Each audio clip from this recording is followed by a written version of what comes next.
Welcome to the Golf Fitness Bomb Squad podcast with Chris Finn, a production of P4S Golf.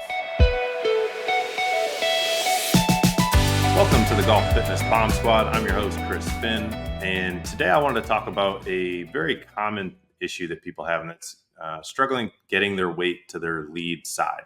So if you're a right-handed player, this is getting your weight to your left side. If you're a lefty, this is getting your weight to your right, obviously reversed. Lead side is different for righty and lefty.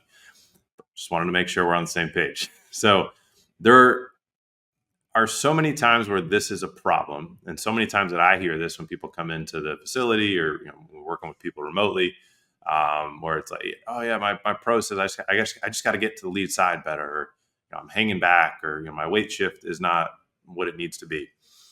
And I think a lot of people will look at this issue as a technical issue, as a technique issue, right? And really, where you need to start. So if this has been an issue for you, if you know somebody who this has been an issue for, where we need to start is we need to start with the right question. Okay, as with most problems in life, we got to ask the right question to get the right answer. So the first question that we need to ask is this a physical problem or is this a technical problem? Okay, so there's a very easy way to figure that out, and that's we confirm or deny if it is a physical problem. So what we need to do is the number one reason why somebody will struggle getting to their lead side is going to be because their lead hip internal rotation sucks. Okay. So very simple test. You sit in a chair. And we actually have this in our home assessment, which we'll make sure we put the link in below, but so you can go visualize it and see it in an image, but I'll try to describe it best I can. It's relatively simple. You're sitting in a chair with your feet flat. So if you can picture it, your knees bent 90 degrees, right? And your foot's flat on the ground. And then all you do is you just move your foot out to the side. So I always tell people, imagine like you got a plate of glass on the back of your calves, right? So you're sitting with your feet flat and they're kind of up against a plate of glass. So you can't pull your feet back towards your butt at all. And then all you're going to do is you're just going to keep your knee exactly where it is. You're just going to rotate your foot up and out to the side, up that glass. Okay. So you're not bending your foot back towards you. What you should see, if you think of your shin angle when you start that test, your foot is directly underneath your knee. That's 0 degrees. Think of that as a straight line. As your foot moves out to the side, right? So it's moving out to the side, then you're going to start to see that line, move, right? And so 45 degrees would be halfway to getting your shin totally parallel to the ground.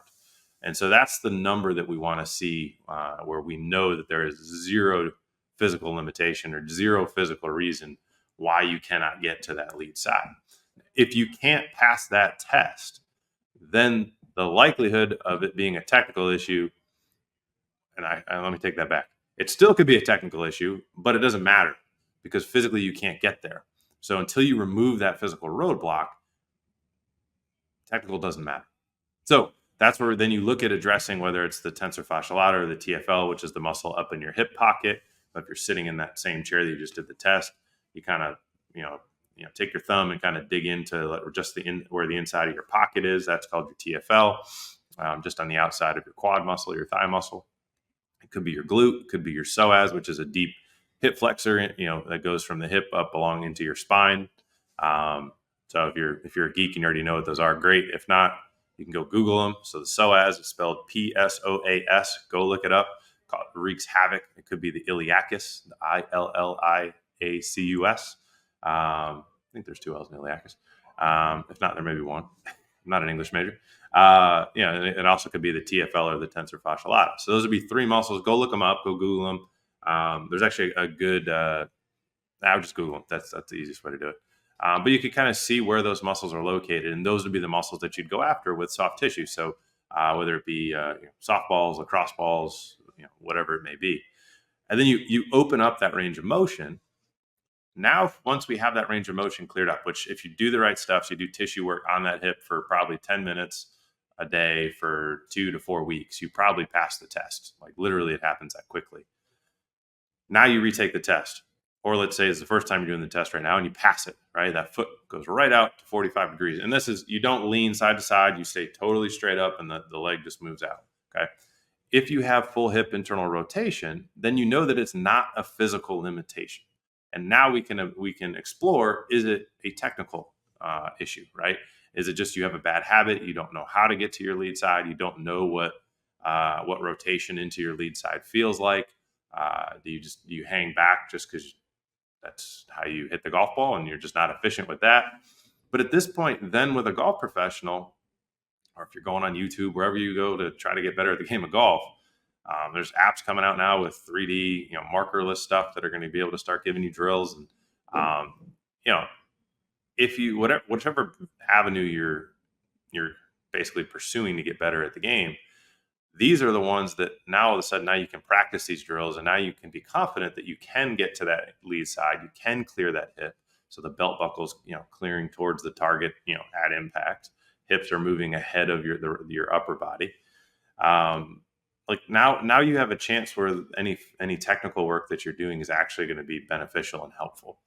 If you if you don't do this and you skip the physical, deny or confirm, and you go immediately to technical, which is what most people do, unfortunately, and you don't have good hip rotation on that lead side, you're going to hurt yourself. Like flat out, you're going to hurt yourself. Like, you start doing these drills to force you clearing that lead hip, getting that lead side.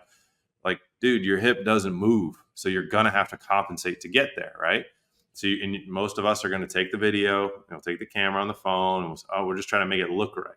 Well, in order to make it look right, if you can't rotate into your lead hip, you're going to have to add increased trail side bend, or your hips are going to have to clear forward into your hand space through impact. Both of those things cause issues. We'll tend to see one-sided low back pain, particularly on the trail side. We'll tend to see elbow and wrist issues because now you're manipulating at a much higher rate your elbows and your wrists. There's just so many issues that are going to be introduced because you don't have that hip rotation. And then you go through this attempt, you're putting in all this time and effort to work on a technical issue, when in reality, you haven't cleared the physical. And once you clear the physical, the crazy thing is, for probably half the people, once you clear physical, you go swing, and all of a sudden, magically, without even thinking about it, you go to your left side because you are an athlete. Most people who play golf have some semblance of athletic capability. Maybe you played sports in the past, other sports. But all of a sudden, you introduce this new freedom of range of motion, and magically you get to that lead side. So for those of you who have taken that path where you've skipped assessing that lead hip, you've jumped directly into the technical fixes to try to figure out how do you get to your lead side, and have hurt yourself, your back, or whatever. Like, please, the link will be in the show notes here. Grab the home assessment. Hopefully rewind, go listen to the description that I gave of how to do the test to see where you get to. But if you don't have that internal rotation of that lead hip, like, you're screwed just going to the physical route. You're going to have to cheat to get there. It's going to be, an inefficient way that you may get it to work for a little bit, but eventually you're going to hurt yourself. So please confirm or deny the physical first, and then go after the technical. The other area that I would take a look at if you are struggling to get to the lead side would really be your trail shoulder. So that doesn't intuitively make a lot of sense. So if you think of your trail shoulder, it has to actually what's called externally rotate so that you can drop the club down into the slot. This is also a test in the home assessment. If that shoulder is too tight, that's going to typically drive a steeper angle of attack. Right. So I have my buddy played in the NFL for 4 or 5 years. He's got like Kevlar holding his trail shoulder together. Right. So he's never going to get full external rotation. So he just naturally has to swing steep. Well, that means he has to come over the top. And so he actually will struggle sometimes with hanging back on that lead side, just trying to time everything. He's obviously a hell of an athlete, played in the NFL.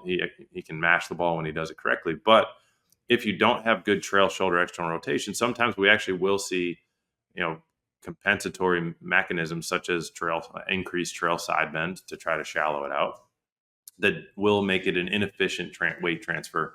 Timing of it will be a little bit off. Your kinetics in terms of how you use the ground sometimes can be a little wonky as well too. So I guess net of this episode, it's a quick hitter. Wanted just to make sure this came up a couple times in the last week. So I wanted to make sure that share this with you guys. If you're struggling to get to that lead side, the first thing you need to do is rule out any physical limitations. The two most common, number one by far, is your lead hip not being able to rotate. I'd say second place is probably your trail shoulder.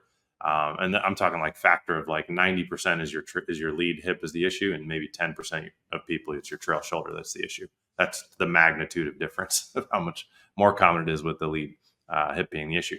But rule that out first, please, before you go and attack technical drills or lessons or anything along those lines.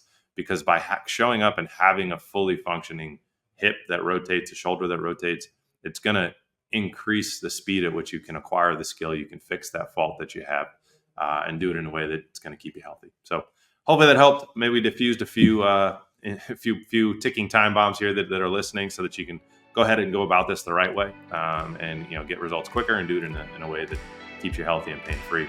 But we'll catch you on the next episode, and appreciate the time.